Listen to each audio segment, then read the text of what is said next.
I dërguar Amerikanë për Ballkanin Perëndimor, Gabriel Escobar, do ta vizitojë Prishtinën këtë javë për të biseduar me liderët e qeverisë së Kosovës për dialogun mes saj dhe Serbisë, si dhe për dinarin e ndaluar serb në Kosovë, njoftoi Departamenti Amerikan i Shtetit të dielën.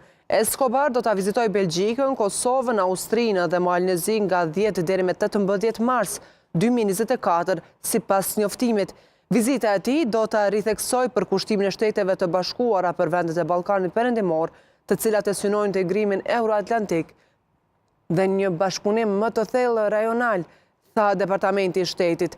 Escobar e viziton Kosovën në një kohë kur marrëdhëniet e zyrtarëve amerikanë me qeverinë e Kosovës duken të tensionuara për shkak të çështjes së dinarit serb, të cilën Banka Qendrore e Kosovës e ndaloi përmes një rregulloreje muajin e kaluar. Muajin e kaluar, Escobar i tha se qeveria e Kosovës nuk po e trajton SBA-n si partnere për shkak të mosdëgjimit të kërkesës amerikane për çështjen e dinarit të serb.